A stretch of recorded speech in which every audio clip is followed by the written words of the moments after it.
Grizzly Sanctuary of Alaska, here on the Big Green, it is not uncommon to have bears in front of my tent, calmly grazing. There could be as many as 20, 30, even 100 bears during a given day that will pass by the tent, stop, graze, mate, just live naturally. And I've been part of that for over a decade. This is my life. This is my world here in the Grizzly Sanctuary of Alaska.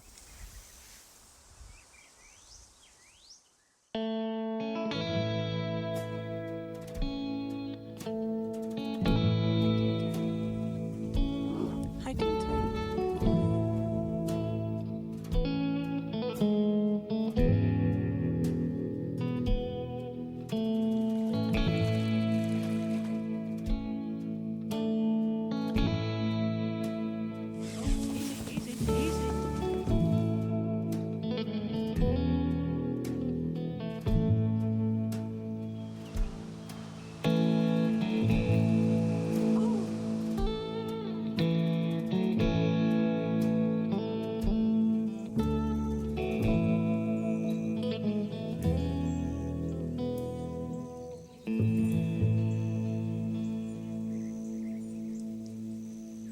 I'm here in the Big Green, the prime cut of the Big Green. There's a lot of females in heat, in estrus. They're drawing in some large males. This male behind me named Nestle is a very calm male. He's a very nice male, and he's hanging out right in front of my tent, as you can see. All's well here in the Grizzly Sanctuary.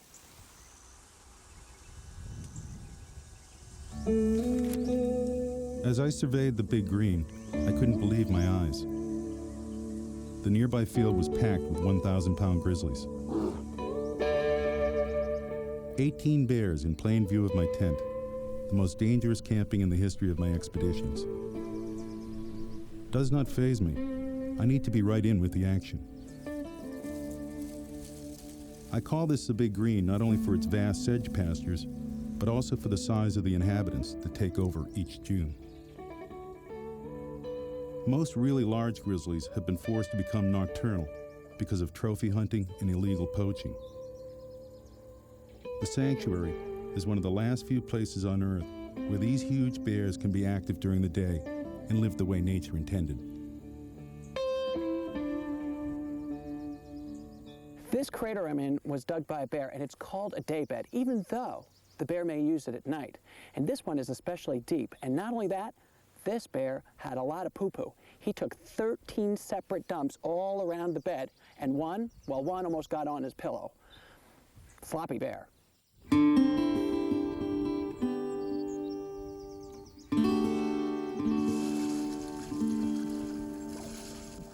I'm here with Sergeant Brown. He's one of the leaders here in the Grizzly Sanctuary, one of the top 5, perhaps 10 of the large male bears. Sergeant Brown weighing in at least 800 pounds, 7 to 8 feet in length, a large male, not as big as some of the males that can tip the scales at over 1,000 pounds and be as much as 10 feet in length. Sergeant Brown, though, a good-sized bear and one to be respected. He's enjoying some sedge grass. Although we call it sedge grass, it's actually a perennial plant that's blooming around this time of year, and it's a nutritious diet that kind of maintains Sergeant Brown's weight. The big food for Sergeant Brown is fish. The second biggest food for Sergeant Brown is probably berries, but also right up there ranking for him is carrion. A dead moose, a dead seal, sea lion, a whale would be a heck of a restaurant. Have you ever had a whale? Anyway. He's enjoying the sedge grass.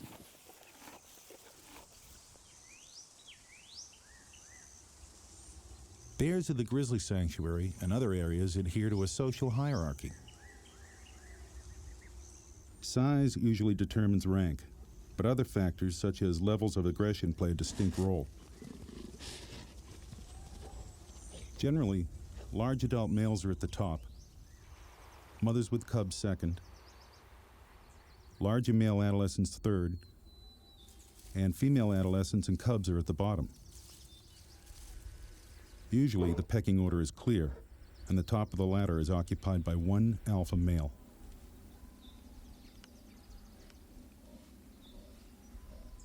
Timmy the fox and I were patrolling the Big Green when a new male bear made his presence known. Garth, the new male, pushed his way around the sedge grass field, upsetting the status quo. was, by any standard, a classic grizzly beauty. His coat was well groomed but interrupted by scars. The wounds were fresh, which probably meant that Garth was a fighter. One by one, Garth moved into each bear's personal space, displacing the bear from its chosen spot. The instant Garth saw the intruder, he tore after it, causing all other bears to scatter in all directions. Timmy and I hung out on a distant fringe, observing the action. We could feel the tension among the bears while Garth continued to bully his way around the sedge. My life, so driven, is an exciting f***ing life. A good life.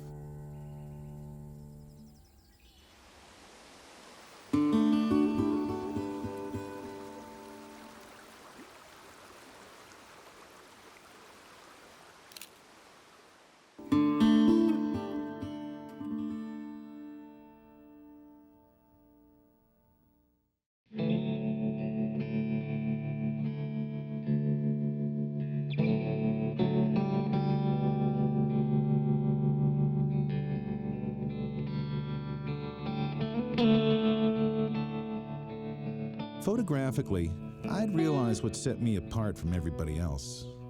My ability to get very, very close with 100% wild animals, particularly bears and foxes.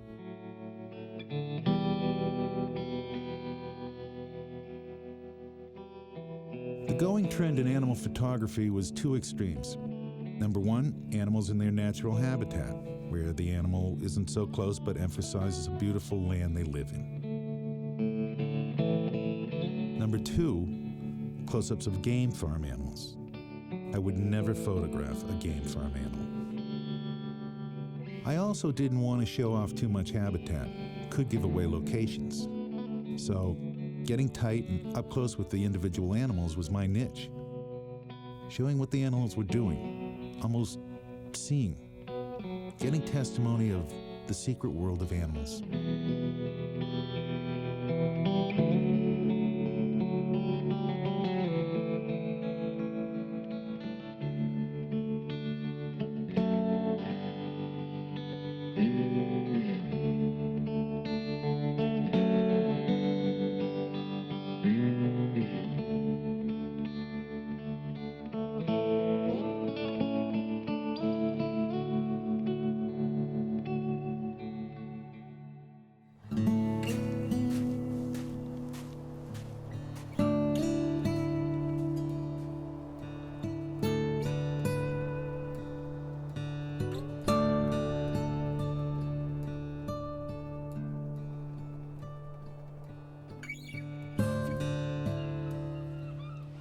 Mickey.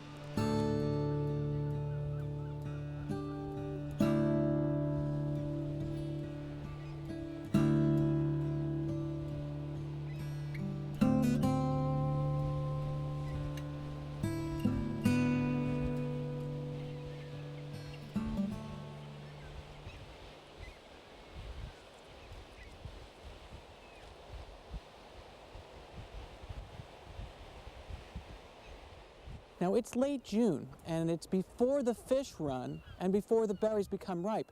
And these clams are a very important source of food and fat for the bears. The sedge grass just doesn't really do the job for them. So when Saturn's out here working for these clams, it's very, very important. And is she good at doing it? She's one of the best. She's a very skillful clam digger.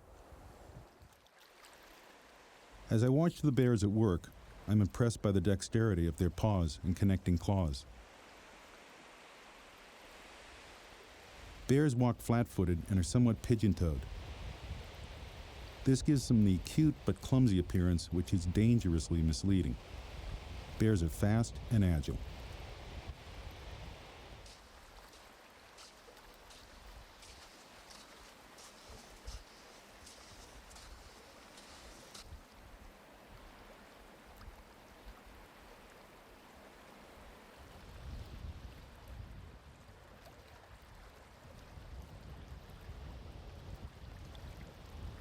Let's have a look at the two styles of clamming that we have here. One by a large alpha male being Mickey in the back, and Saturn in the foreground being a very superior female. Now Saturn is the #1 clam digging bear here in the Grizzly Sanctuary. She is, if you could use the term ambidextrous, she can use both right and left paw. There she is now with the left paw going to work. I have usually found that most bears are in fact right pawed. Now Saturn will take the clam, pull from the ground, and just split the bivalve.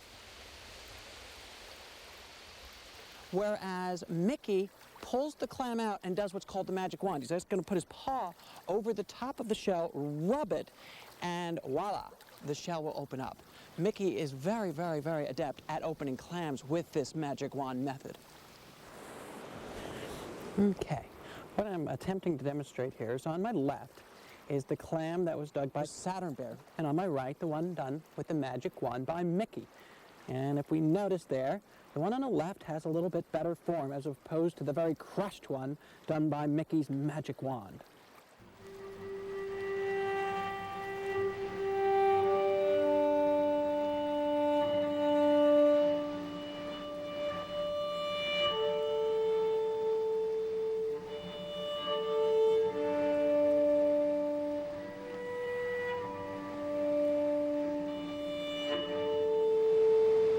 The magic wand.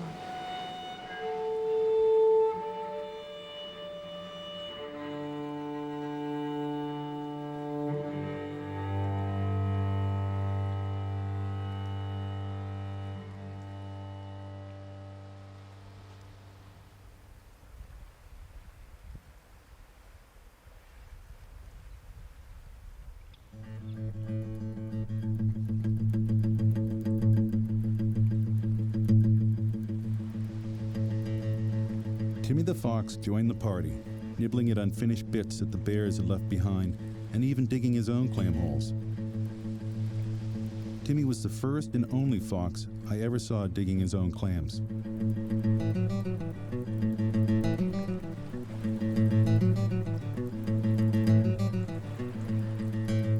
Unfortunately, procuring the clam was only half the battle, and he proved to be unable to open the shells.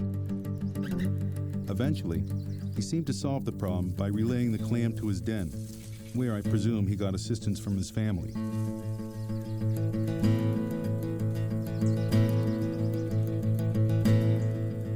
Timmy looked like a toy fire engine racing back and forth from the clam flats to his den.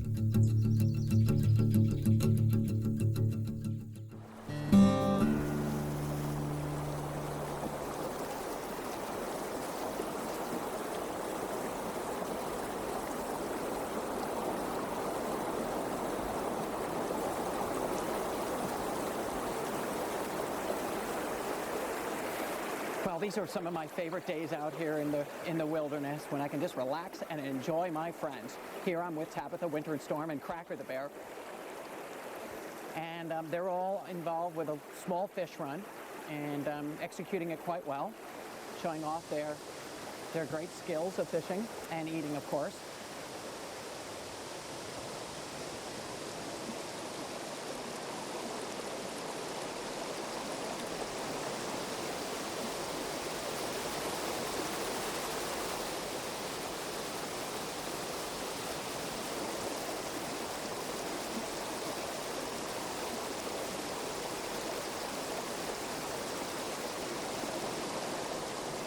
Cracker is especially one of the most prolific bears here, and I think that's quite evident by her size.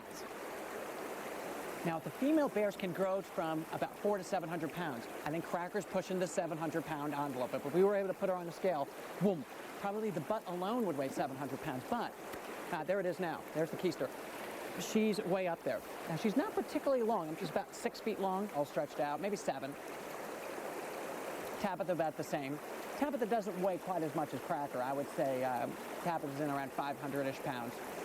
But I do know that Tabitha, at the end of the season, will weigh an easy 700. Easy 700. She is rotund. Her stomach will actually drag on the ground. Cracker's is getting there. And Cracker is amazing. Cracker gets along with everyone. I wouldn't mess with Cracker. Cracker's tough. But Cracker is probably Miss Congeniality on all the expeditions.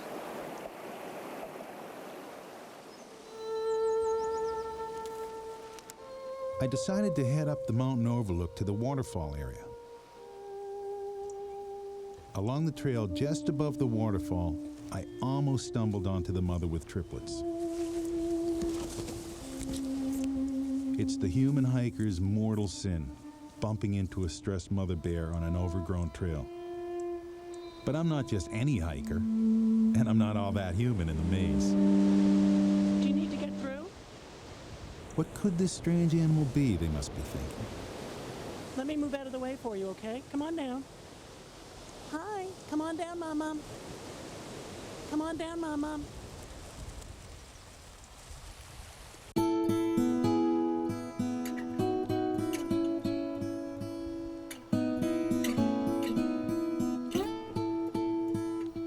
Out front is the saltwater bay, where all of the lake's waters washes into, and up this creek run the pinks. It is the spectacular Front Creek area. Welcome aboard.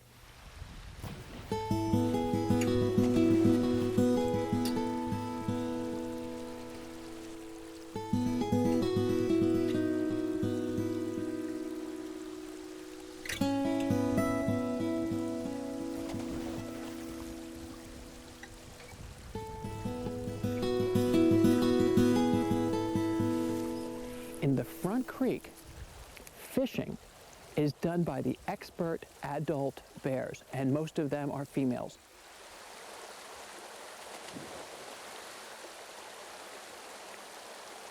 It's very rare that the male bears come up here and fish, but it's mostly the adult females, such as Tabitha Bear, Cracker, and Aunt Melissa, that are successful here.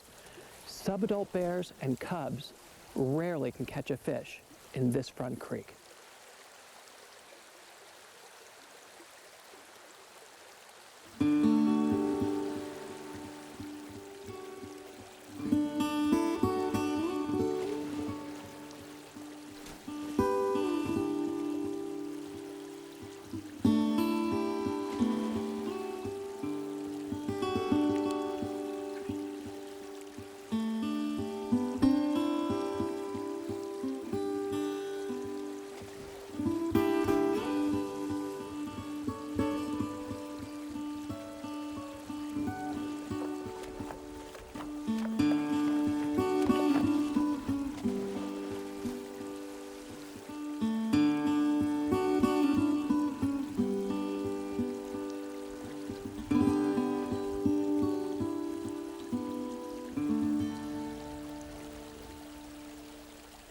I'm here on scene with Snowball and her offspring, Tyson. A very strange situation.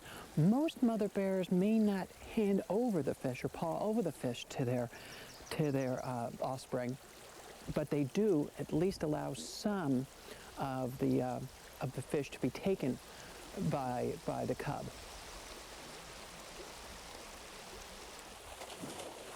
In this case, Snowball is keeping all of the fish to herself. Tyson is getting nothing. It's very painful to watch. It's very strange. I've never seen anything like it. I do not believe at this point, after watching Snowball catch fish day after day for about the last 5 days, that she is starving. No, I think that her sense is that her cub is 2.5 years old and perhaps should be catching fish on his own.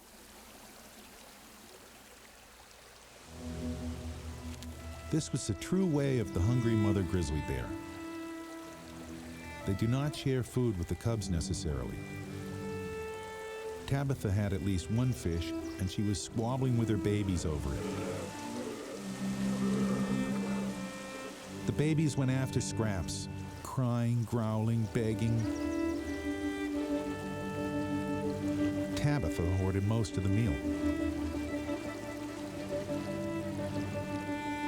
At one time, I told audiences that this hoarding of food was the rule.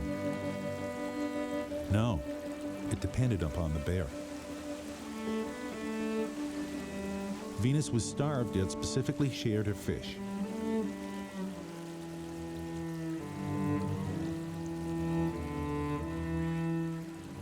Maddie Bear was like a philanthropist with fish.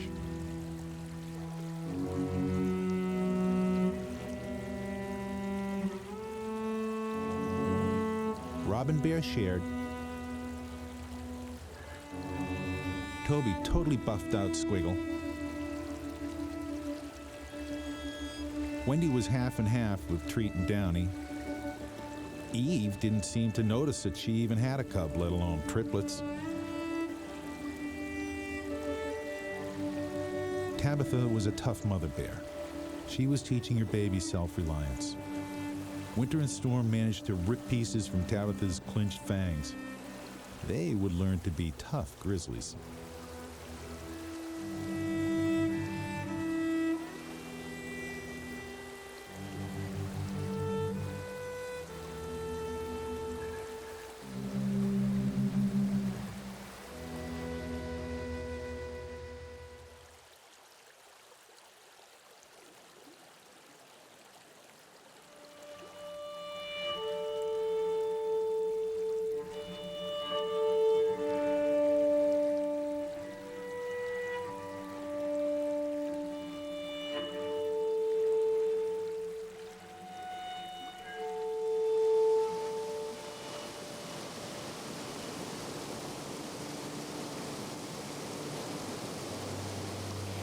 Right here with Tabitha Winter and Storm. There's a light mist falling. We go through intermittent rain. Been a lot of rain, over 6 inches now in the last 2.5 days. There are some giant bears here now in the Grizzly Maze that are putting a lot of the normal resident bears, such as Tabitha, Wendy, and Downy, on edge. I'm here with Tabitha, of course, and she feels fairly safe with me, as you can tell. And we'll hope that all goes well here. A lot of salmon running, a lot of excitement here in the Grizzly Maze. Approximately 35% of all cubs do not survive their first year. About 60% do not make it to the typical separation age of 2.5. There are myriad ways in which cubs can have their lives cut short. Starvation, falls, drowning, and disease are common. The causes of bear infanticide aren't known, but this phenomena is probably why mother bears are so vigilant. It's well known that mother bears with cubs are extremely dangerous. Yet, I've found that mothers are among the safest bears for me to be around.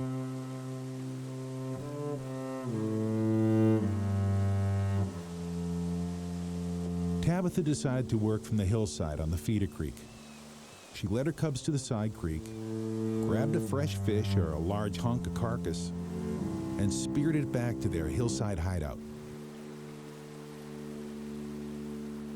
Up in the bushes is Tabitha Bear, but she's being very shy. Something tells me that there is a giant male around. Some of the bears are acting very peculiar. The other one that's here is Treat Bear, and Treat is acting very suspiciously. None of them towards me at all, not in the least. Of course not, and I've grown up with them. But they are acting very, very, just nervous. Tabitha went into a deep crater. I was able to go above the family of bears and observe. The cubs were concerned about my presence, but Tabitha somehow communicated that it was fine. Winter and Storm then ignored me and happily helped dig the crater. Tabitha raked in grass and fallen leaves to help the giant bed.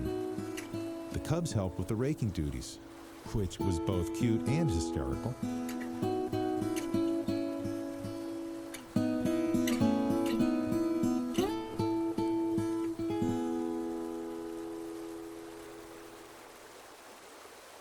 About an hour later came perhaps the greatest moment of my nature career. Tabitha rolled over and nursed the cubs close and in full view of myself. I'm actually being allowed to stand right over the mother and the cubs. You could hear the suckling and purring noises through the headphones as I recorded on video. This was such an important video for the educational campaign.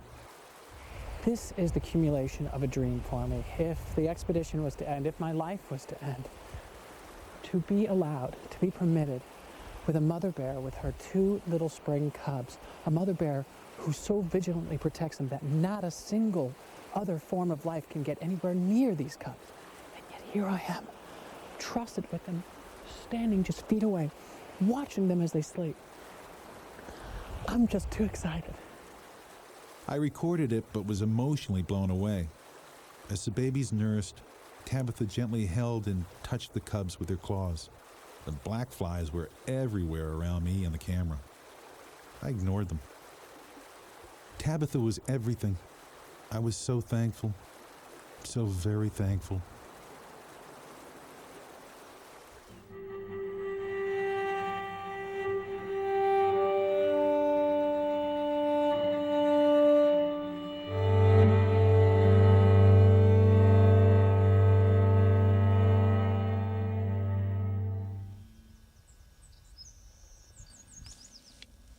I am here with an exciting development in the Grizzly Sanctuary, the big green of the Grizzly Sanctuary. It is Mickey Bear off to camera left, and on camera right is Chrissy Bear. They appear to be a mating pair. However, there is a dramatic situation going on. In the wings, coming over and nearing the situation, is Sergeant Brown.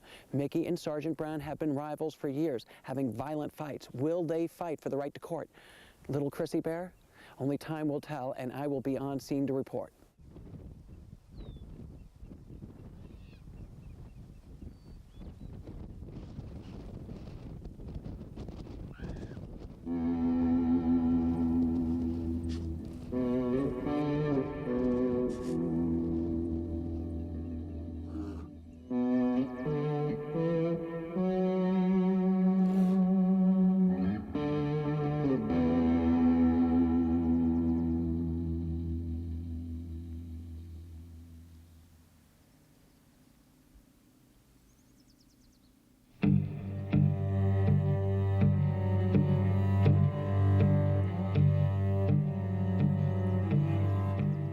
Probably the most unique mating footage, perhaps in the history of the world. And why is that?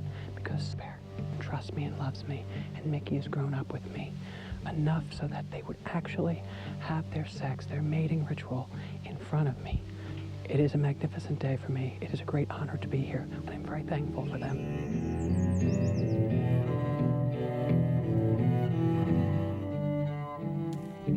Most grizzly sexual encounters last about an hour, although I have witnessed ones that lasted as long as 2 hours.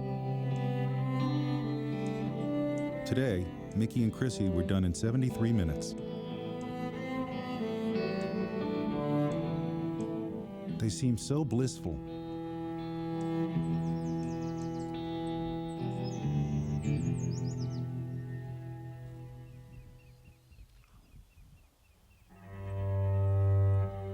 Everywhere in the sanctuary, bears were coupling up.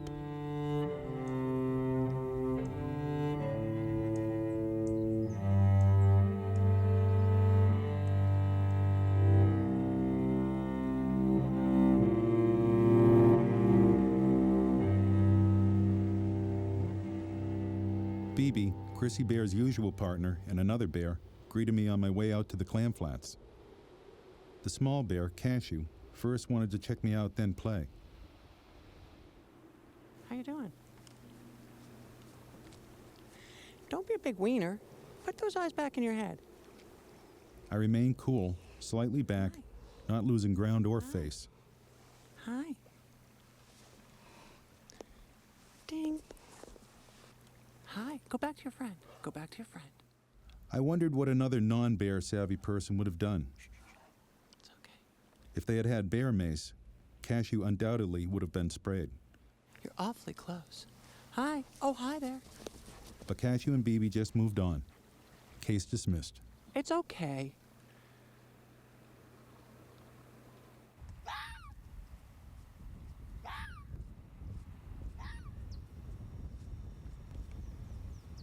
Rocket's alarm went off over and over.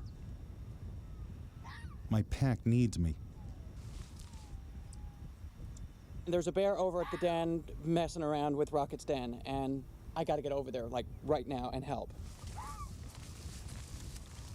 There's there.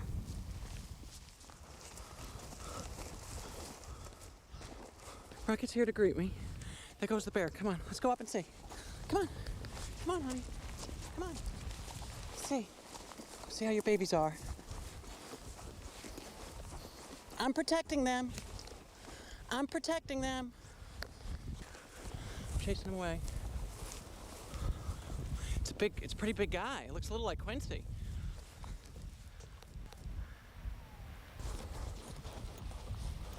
You have to go.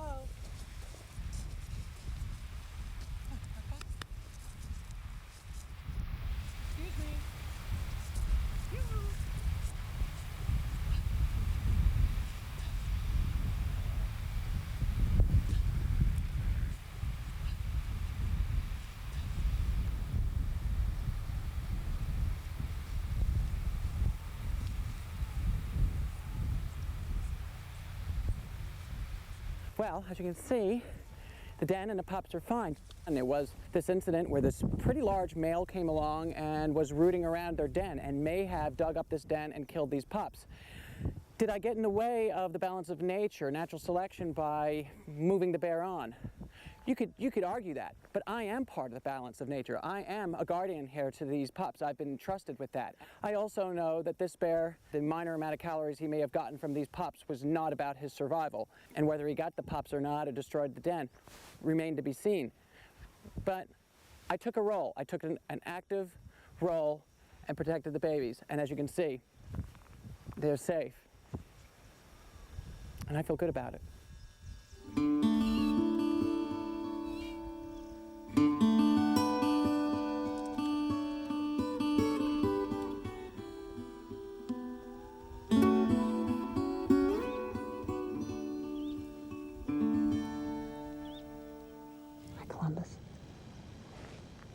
I have never, ever been this close to such infants in my life and on camera.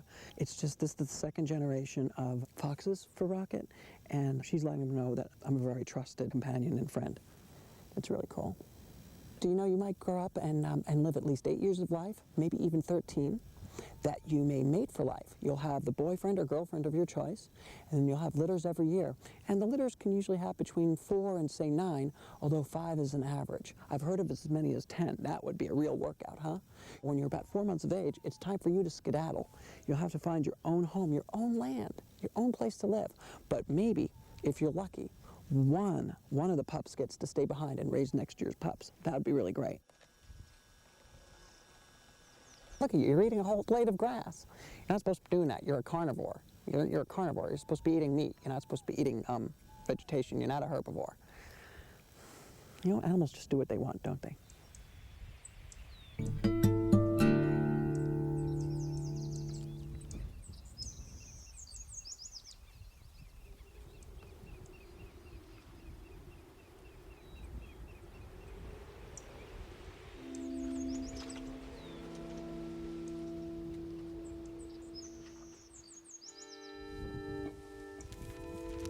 To view the nest, you climb a steep avalanche of boulders, sand, and loose rocks. The climb up the cliff is fairly dangerous, especially with photo gear pulling at one's back and side. Once on top, you're several hundred feet above the brutal rocky beach below. A fall would bring certain death.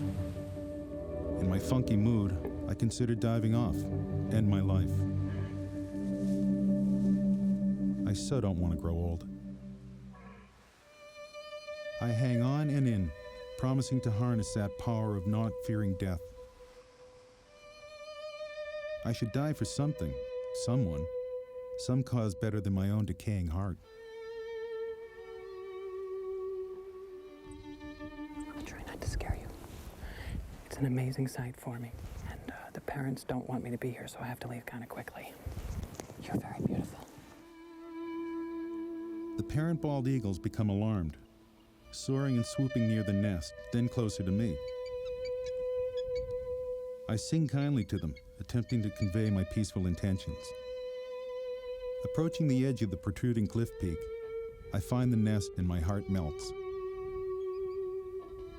Inside, 2 milky-colored, fuzzy chicks that look more like mini dinosaurs than future symbols of the United States of America.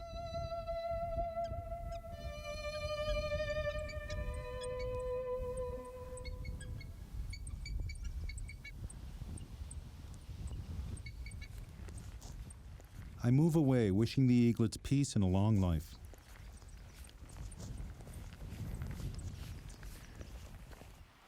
I am envious of them.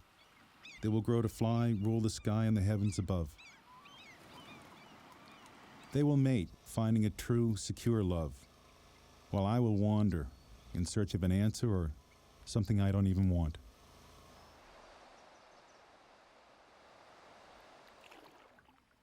Back to the foxes early evening. They are so cute and loyal. They heard me paddle up with the boat and waited for me.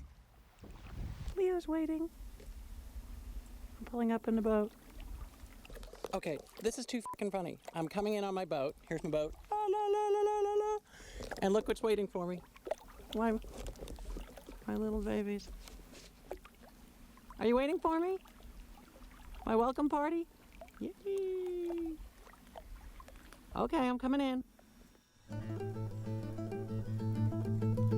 The pups and Leo ran, wrestled, and cavorted in super high intensity. It was a dividend of great patience by myself. Now they let me in on their amazing secret world. One of the funniest parts was Leo taking on and then down a pup. He stalks individual pups, runs, leaps, tackles them as if a cheetah. They squeal with a mixture of surprise and fear, and mostly pure fun. Leo always lets up, then heads to the next victim. All 6 pups buzzed around me. It was heaven. Leo, thank you for being the very best dad I've ever seen. You have really, really shown me what it's like to be a great dad. And I am just blown away by it. It's really cool.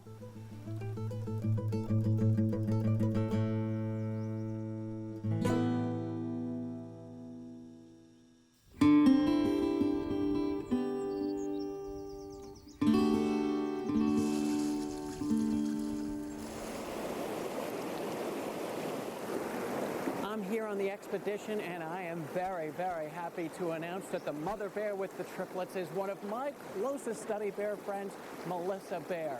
And it's just amazing. I'm a little surprised how shy she is with the babies, bringing them down to the creek, being how powerful she had operated here before having babies. But the mother bears get very cautious with their first litter of babies, especially when they're spring cubs, and Melissa Bear's doing just that. But is she happy to have me here? Yes! And am I happy to have her here? I'm ecstatic. Oh, I'm so happy.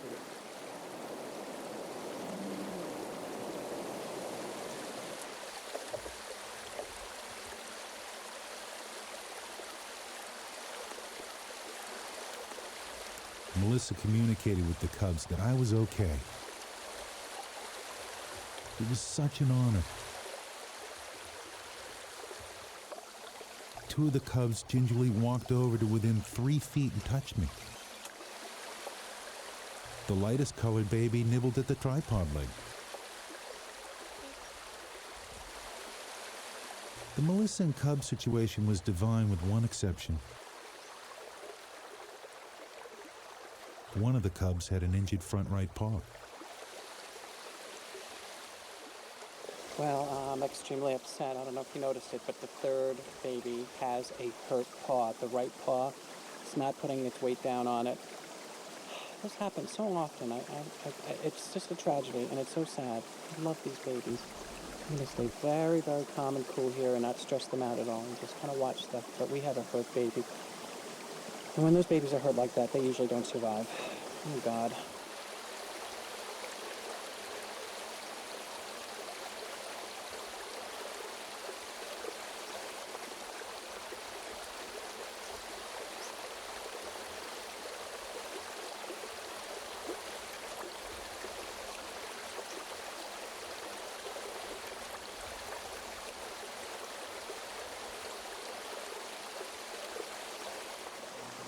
Melissa was ferocious, a new mother's fury.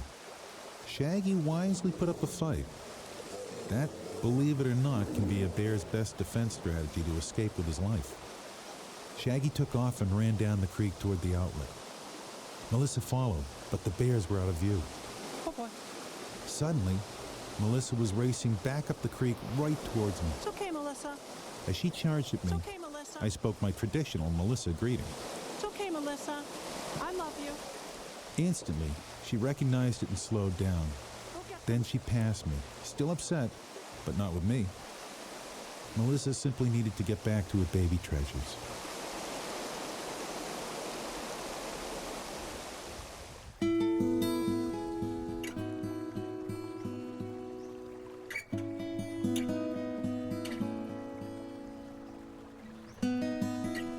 Melissa appeared to be an excellent mother. She did not push the babies, especially the injured Rainbow, too hard. Hi, Melissa. Melissa, you're a very good mom. And you know what's really good news? It looks like the little baby with the hurt paw. I think it's doing okay. It's not moaning, it's not crying anymore. It's gonna make it.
Just past me along the rocky bank, Melissa Bear, Baby Letterman, and Emmy began eating something.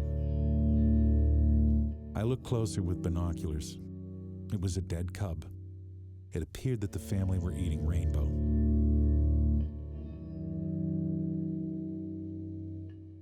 The cannibalism situation had both rocked my senses and brought incredible sadness. Along with so many things, I needed to assess the expedition.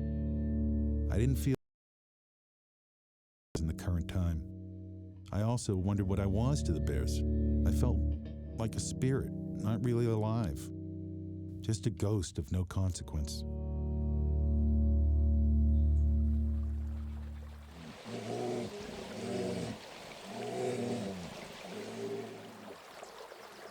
Melissa Bear is a truly wild animal, and the only right and wrong is to survive or not.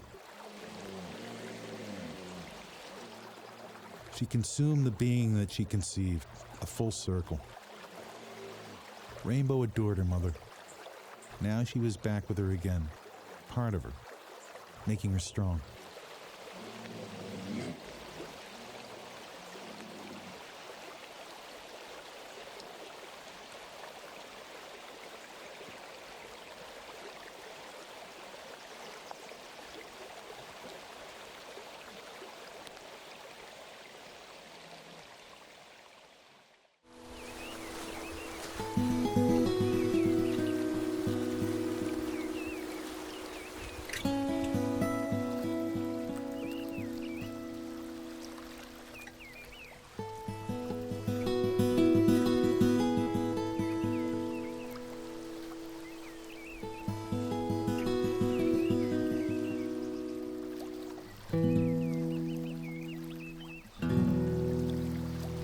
The situation here is interesting.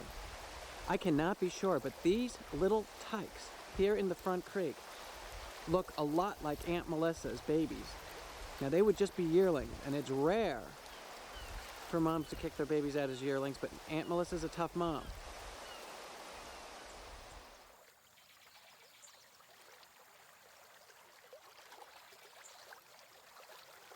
Hi, Poops. Do you remember me? Hi. Hi, Emmy. Hi, Letterman. Hi. It's your dad. It's your dad. Do you want to touch? It's okay. Hi. Hi. You really shouldn't be on the boat, honey. Hi, Letterman. Hi, Emmy. Emmy, no, you don't want that stuff. No, you don't. Get off. Off the boat. Off the boat. I'm not going to hurt you. Come here. Away from the boat. Hi. Come here. Hi. Hi. Hi. It's okay, Letterman. Baby Letterman. Hi, Emmy. Hi, Emmy. Hi, what happened to your mom, the baby Letterman? What happened to your mom? She left you? She left you? Yeah? Do you want to go fish? I'll help you. I'll help you. I'll help you. The situation now is I seem to have adopted some kids. I've never had this happen before. Come on. They don't want to hurt me. They just need help. They've been abandoned by their mom, Melissa.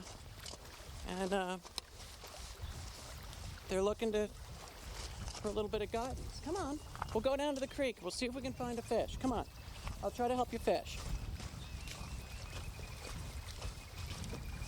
Come on.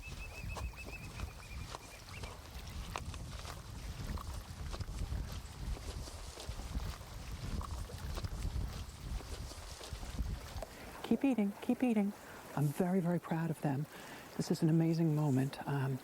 They've caught a fish each now. Emmy's out in a little bit of too deep of water.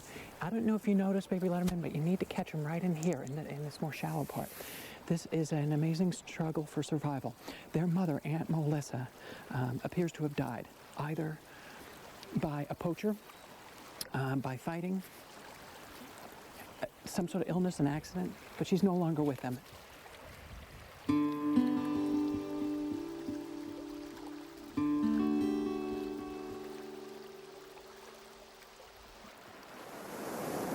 Downy, it's nice to see you. It's good to see you.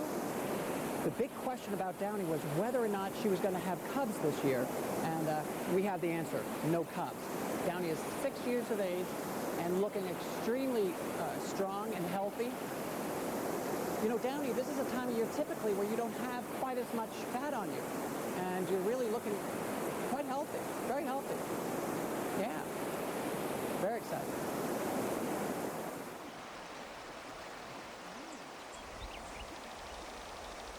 In the front creek came the orphans. Emmy and Baby Letterman. Downy entered the front creek apron. The orphans backed off respectfully, but Downy let them be just the same. Well, the tykes challenged Downy a little bit, and Downy didn't even waver, didn't start anything, didn't act aggressively in any manner, just went about her business. She's such a nice bear. There's nothing like it in the world. And there go the tykes, Baby Letterman and Emmy.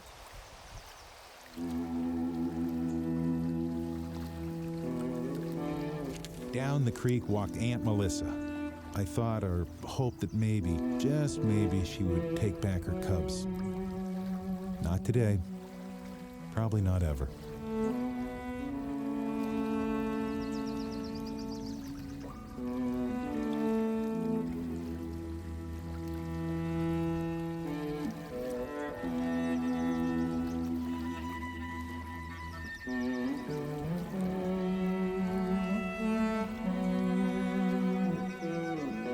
Downy stopped to defend herself. Aunt Melissa pushing Downy into the bay. Every time Downy tried to get out, Melissa aggressively went at her. This went on for several minutes. Aunt Melissa dove into the bay and attacked Downy.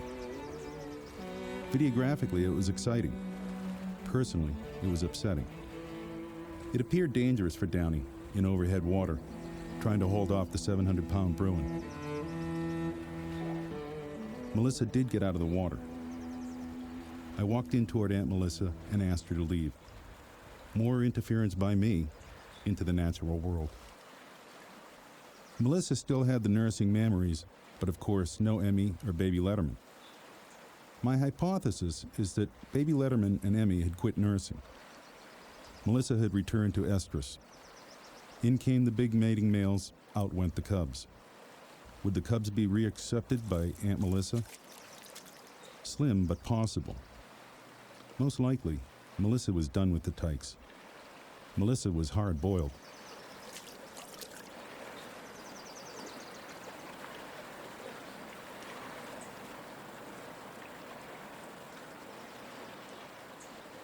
Baby Letterman is only a yearling, and and really should be in the best of times for this baby. It should be with its mother, Aunt Melissa. It's not. It's very tragic, but they're making the best of it.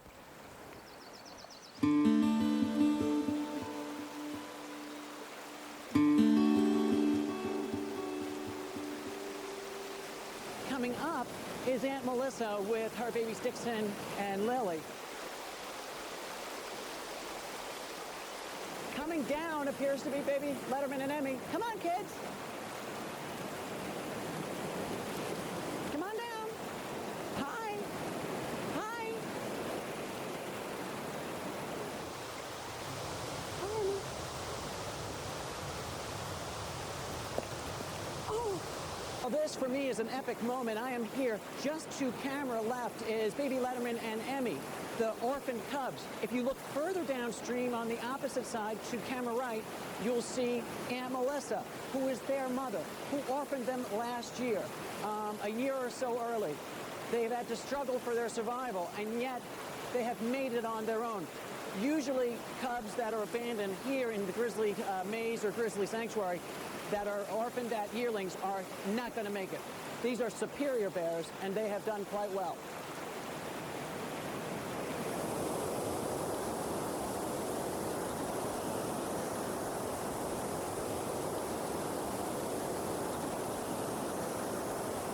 Well, there's been a massive rainstorm here in the last 2 days. It has rained about 4 inches, and the creek is about as overflowing as it possibly can get.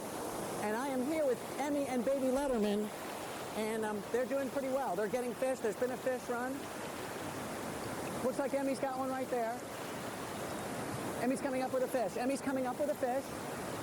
A whole fish, a brand new fish. These cubs, these sub-adults now, are going to make it. They're going to make it. Emmy and baby Letterman are going to make it.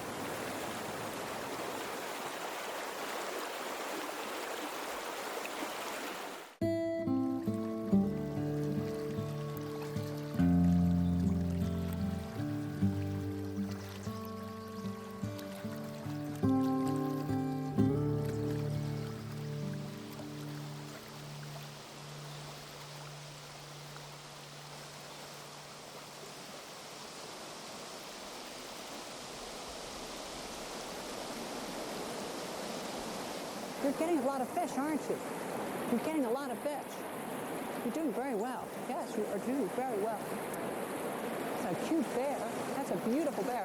She's doing really well. She's all on her own now with her sister, and Emmy and Letterman getting quite a bit of fish here in the Grizzly Maze. And we're a good team together.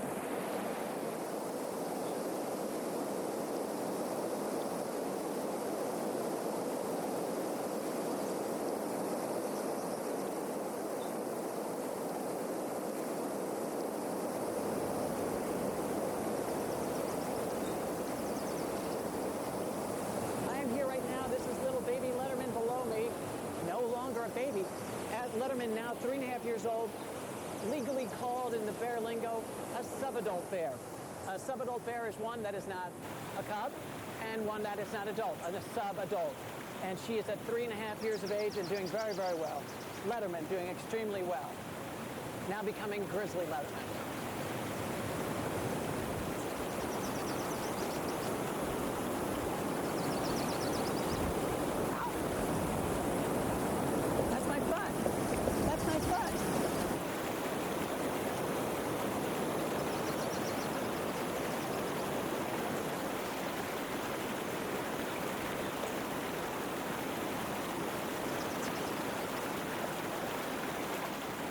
Like a caretaker to them, and although I don't feed them, I've looked over them and made sure that they were secure here in the Grizzly Maze.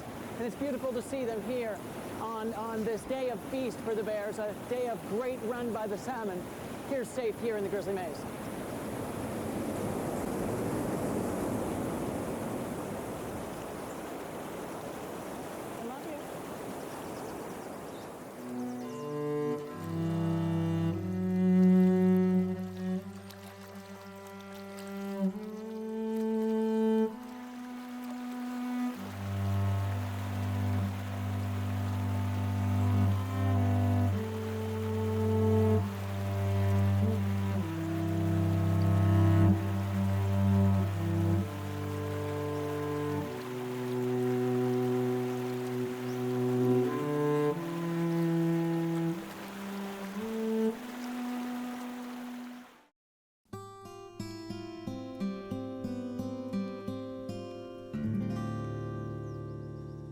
I'm hoping you can see I'm here with Columbus and Rocket Fox and her babies. We're seeing 4 out of 5 babies so far. 1 is missing. Do you know where your other little sibling is? You don't know? Look how big they've gotten. You know, I knew you when you were just a tiny dot. You've gotten so much bigger, so much bigger. Yeah. How is everything? Pretty good? Yeah? You look good.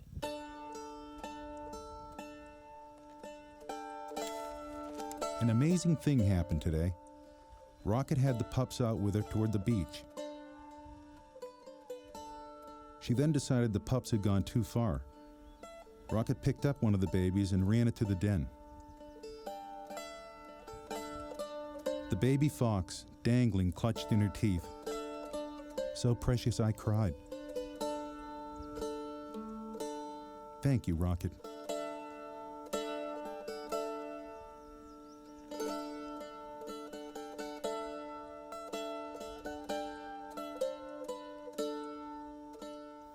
There's Mom's tail. See Mom's tail? Watch this.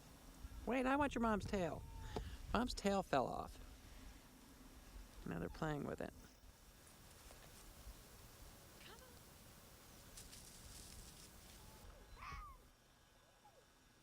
Rocket is missing her mate, Leo, and she's giving out the fox calls for him. He's not responded yet. And I'm not sure really how it's supposed to work. Does he hear the calls and then he returns to the den? He knows he should come back, he should bring food? Or does he just go about his business until he has enough food to bring back? I don't know all the answers yet. But I do know that the attachment between Rocket Fox and Leo the lion fox is extreme and very important. And when she calls for him, she does so with a great deal of care. And this communication through yips and barks is quite fascinating. It hurts me knowing that my time grows short here with the Rocket pups. Rocket was tired and had a cough. She sat for the most part with me. I'm worried for her. Rocket and Leo the lion fox's love was quite special. They had a relationship people could only wish for.